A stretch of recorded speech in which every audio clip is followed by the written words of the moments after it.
De ce n-am venit la timp, mamă, ca să te colind?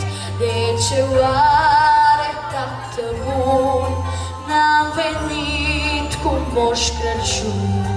Poate că am întârziat, pe unde am tot umblat, cu urări de sărbători, pe la fete și feciori.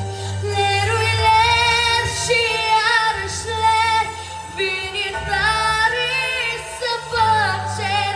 De-ați putea să mă auziți, ați fi tare fericiți. Lerui ler și iarăși ler, vă aduc stelele din cer, că e noaptea de Crăciun, noaptea gândului cel bun.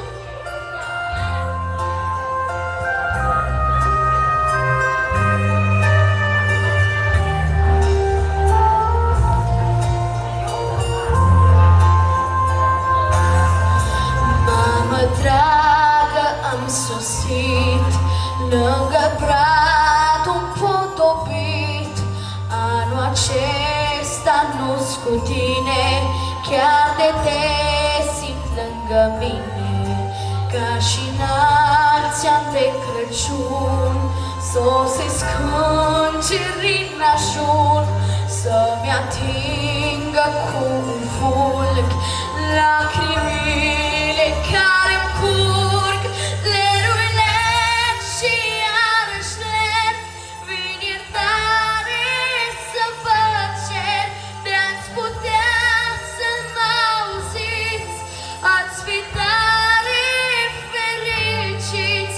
Lerui ler și iarăși ler, vă aduc stelele din cer, că e noaptea de Crăciun, noaptea gândului cel bun.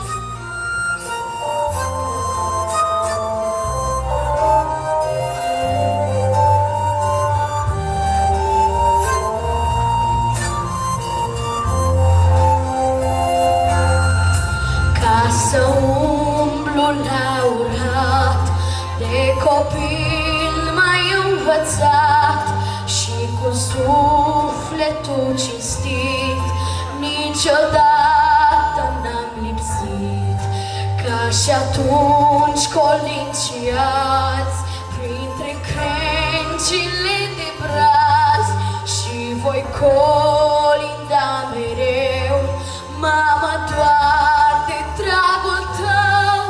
Lerui ler și iarăși ler, vin iertare să vă cer. De-ați putea să mă auziți, ați fi tare fericiți. Lerui ler și iarăși ler, vă aduc stelele din cer, că e noaptea de Crăciun, noaptea gândului cel bun.